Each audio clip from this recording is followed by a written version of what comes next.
Perkenalkan, saya Irene Hasianti Sevanya. Kali ini saya akan membedah satu brand legendaris yang saya yakin pasti di rumah kita masing-masing minimal pernah ada atau bahkan sekarang masih dipakai, yaitu Sanyo. Lebih spesifiknya yaitu membahas mengenai mitra di Indonesia, yaitu PT Sertindo Prima. Nah, kita langsung mulai saja. Sebelum kita masuk ke strateginya, katanya kan tak kenal maka tak sayang ya. Jadi kita kenalan dulu singkat sama Sanyonya sendiri. Sanyo ini sebenarnya aslinya berasal dari Jepang. Didirikan oleh Toshio Lue tahun 1948. Tetapi jika di Indonesia sendiri, Sanyo sendiri sudah senior sekali ya teman-teman. Mereka sudah masuk ke pasar tanah air di tahun 1969. Bahkan saking larisnya di Indonesia pada tahun 1990, mereka sampai membuat pabrik lokal sendiri bernama PT Sanyo Industri Indonesia. Agar fokus jualan dan pelayanan mereka maksimal, juga Sanyo menunjuk PT Sertindo Prima dari Sertindo Group sebagai pemasar resminya. Nah, kolaborasi ini yang membuat nama Sanyo tetap awet di hati masyarakat kita. Nah, kemudian saya mau tanya nih, teman-teman setuju nggak sih kalau Sanyo itu adalah rajanya pompa air di Indonesia? Nah, buktinya kelihatan sekali ya dari beberapa hal. Pertama, mereka langganan mendapat penghargaan di Indonesia seperti kayak Best Brand Award atau IBBA nomor 1 selama belasan tahun berturut-turut tanpa putus gitu. Yang kedua, Sanyo sendiri sudah sukses menjadi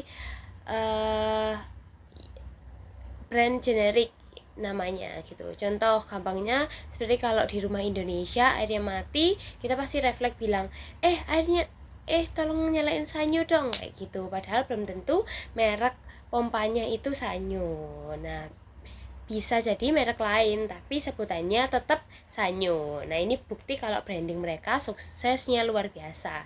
Ditambah lagi pilihan produk mereka lengkap banget, dari yang buatnya kecil sampai gede, dan tokonya itu ada di mana-mana dari Sabang sampai Merauke. Nah, tapi gimana sih kondisi pasar pompa air sekarang kayak gitu? Nah, ternyata peluangnya sebenarnya masih gede banget karena perumahan baru itu terus dibangun dan semua orang pasti butuh air bersih kan. Nah, tetapi tantangannya juga makin berat sekarang karena banyak kompetitor baru yang berdatangan, terutama pompa murah dari China dan brand premium dari Eropa. Nah, selain itu, karena internet juga berkembang pesat, perilaku dari pembeli juga berubah. Nah, kalau pembeli zaman sekarang itu terutama anak-anak ke Gen Z dan Gen Y itu yang baru mulai beli rumah. Kalau mau beli pompa air pasti risetnya awalnya itu dari online, jadi nggak langsung datang ke toko bangunan biasa gitu. Kemudian buat melihat faktor luar yang mempengaruhi bisnis Sanyo, saya juga mencoba memakai analisis spesial di secara spesifiknya politik dan legal. Jadi aturan SNI dan TKDN dari pemerintah itu sebenarnya menguntungkan Sanyo. Kenapa? Karena mereka sudah punya pabrik lokal sendiri.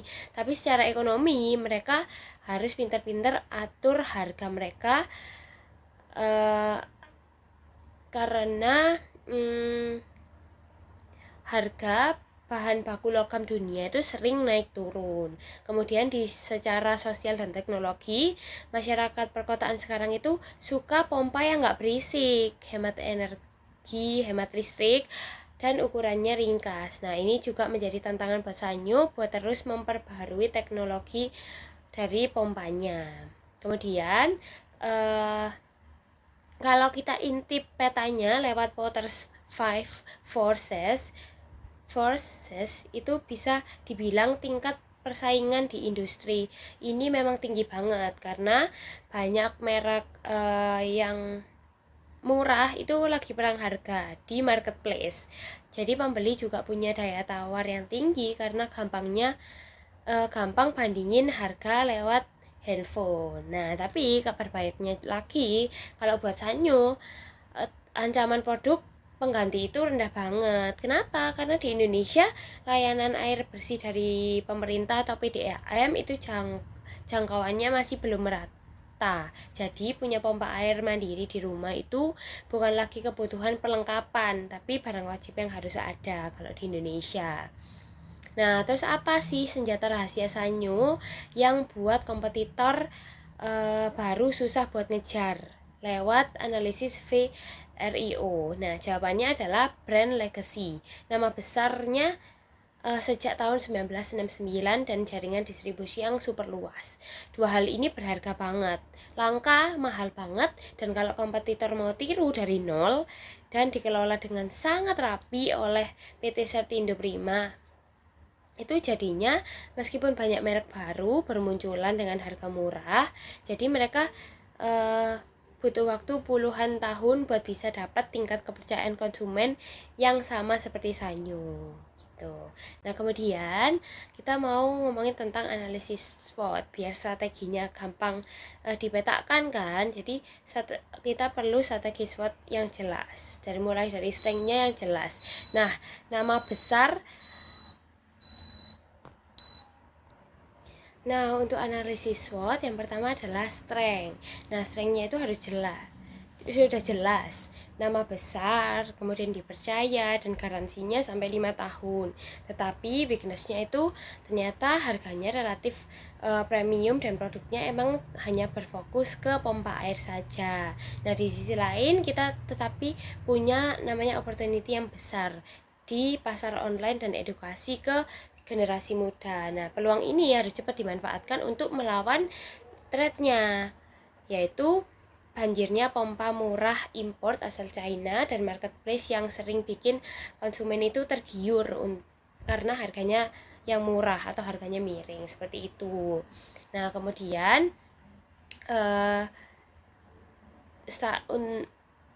dengan kondisi pasarnya seperti itu, kira-kira gimana sih Sanyo harus bersaing? Nah, Sanyo ini memilih strategi yang namanya differentiation focus, di mana Sanyo ini secara sadar menolak untuk ikut-ikutan perang harga murah. Kenapa? Karena kalau Sanyo ikut banting harga, marginnya akan tipis gitu. Kualitasnya, materialnya pun juga bisa turun, dan citra premium yang sudah dibangun 50 tahun bisa saja rusak seketika. Jadi, Sanyo tetap fokus menjual kualitas mesin tembaga yang awet, ketahanannya jangka panjang, dan garansi servis yang bisa dipercaya.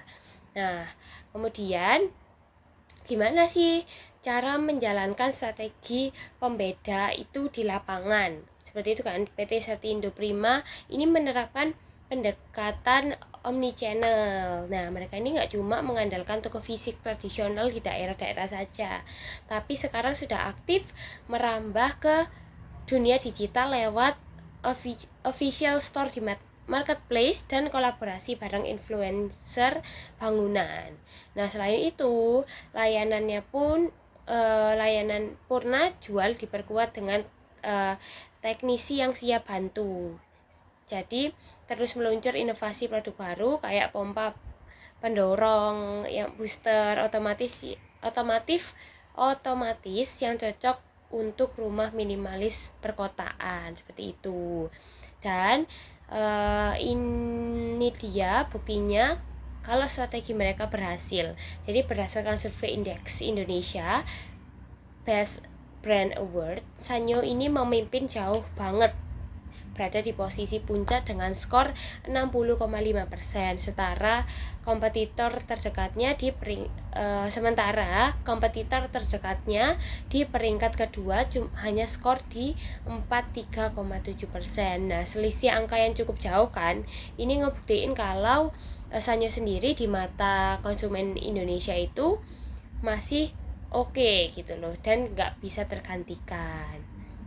Tapi sebagai mahasiswa manajemen strategis ya, saya melihat Sanyo ini nggak boleh terlena dengan angka tadi. Ada 4 masalah masa depan yang harus diwaspadain. Yang pertama adalah tekanan harga dari pompa China yang makin agresif. Kemudian yang kedua, produk Sanyo kurang bervariasi karena cuma fokus di pompa air. Kemudian ketiga, minimnya fitur teknologi pintar atau yang dibandingkan alat teknologi rumah tangga di zaman sekarang. Sama masalah regenerasi konsumen. Anak muda sekarang kalau beli rumah baru belum tentu loh mereka tahu sejarah keawetan Sanyo kalau kita nggak mengedukasi mereka dari sekarang, seperti itu. Nah, untuk mencari solusi dari tantangan tadi, saya memformulasikan arah pertumbuhan Sanyo menggunakan kerangka Ansoff Matrix. Nah, jadi di kuadran market penetration, kita kuatkan pemasaran digitalnya untuk produksi, untuk product development gitu. Jadi Sanyo ini direkomendasi untuk membuat smart pump gitu yang bisa dipantau lewat smartphone gitu. Di sisi market development, Sanyo harus mulai menganggap sektor B2B seperti proyek apartemen atau gedung kantor. Dan untuk diversifikasi, Sanyo bisa mulai meluncurkan produk terkait air lainnya, misalkan air penjernih air gitu.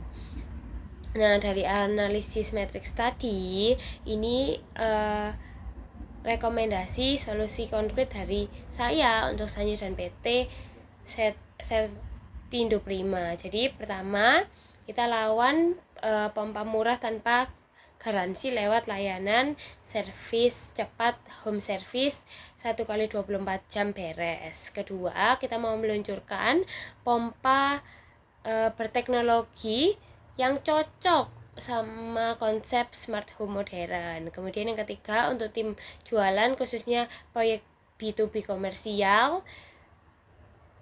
kita harus membentuk itu kayak gitu. Dan keempat, kita membuat konten edukasi digital, kreatif, dan estetik di media sosial supaya anak-anak muda paham kalau beli Sanyo itu adalah investasi jangka panjang yang hemat di kantong, seperti itu.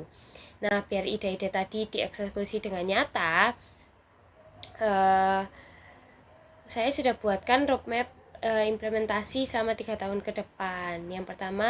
Fase yang pertama di 6 bulan awal dengan fokus kita mau mengoptimalkan konten edukasi media sosial dan uji coba layanan servis cepat 24 jam. Kemudian masuk ke fase kedua di bulan ke-6 sampai 18 itu untuk meluncurkan smart pump dan mulai menawarkan proyek B2B, dan diakhiri dengan fase ketiga tahun kedua sampai ketiga untuk memperluas jangkauan proyek B2B secara nasional serta mengevaluasi produk water purifier, seperti itu.